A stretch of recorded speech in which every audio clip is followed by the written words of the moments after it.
एक दिन सास ने अपने बहू से कहा, बहू मुझे एक बात तो बता, मैं तुम्हें इतना डांटती हूँ, भला बुरा कहती हूँ, बुरी बुरी बातें कहती हूँ, पर तू पलटकर जवाब भी नहीं देती, ना ही गुस्सा करती है, बस हंसती ही रहती है। बहू को तो जैसे सुनाने को कहानी मिल गई।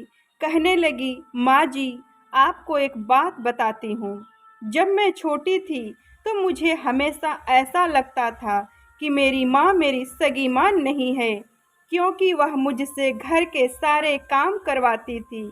कोई काम मुझसे गलत हो जाता तो मुझे बहुत डांट पड़ती और कभी कभी तो मार भी पड़ती है। लेकिन माँ थी वह मेरी, मुझे उनसे बहुत डर लगता था।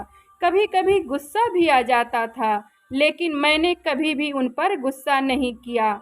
यहाँ तक कि जब मैं कॉलेज से थकी हुई घर आती तो कुछ देर आराम करने के बाद तुरंत मुझसे सारे काम करने को कहती।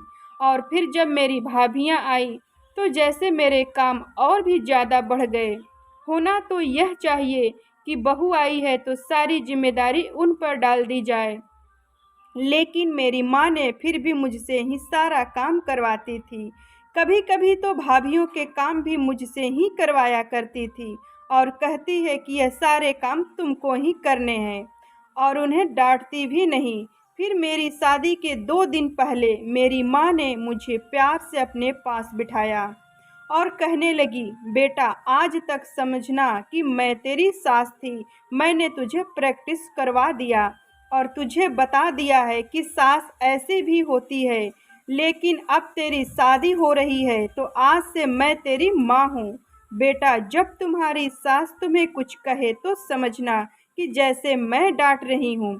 बस यही बात थी माँ जी, कि मुझे आपकी बातें बुरी नहीं लगती, क्योंकि मेरी माँ ने मुझे प्रैक्टिस करवा दिया था, और आप तो मुझे उतना डांटती भी नहीं हो जितनी मेरी माँ मुझे डांटा करती थी। इतना कहकर बहू हंसते हुए किचन में चली गई और सास सोचते ही रह गई, क्या सच में बेटियों की प्रशिक्षण ऐसे ही करनी चाहिए।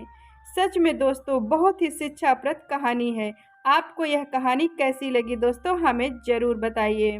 तो कैसी लगी आज की मेरी कहानी? अगर पसंद आई हो तो लाइक सब्सक्राइब और शेयर ज़रूर करें। कहानी सुनने के लिए बहुत बहुत धन्यवाद।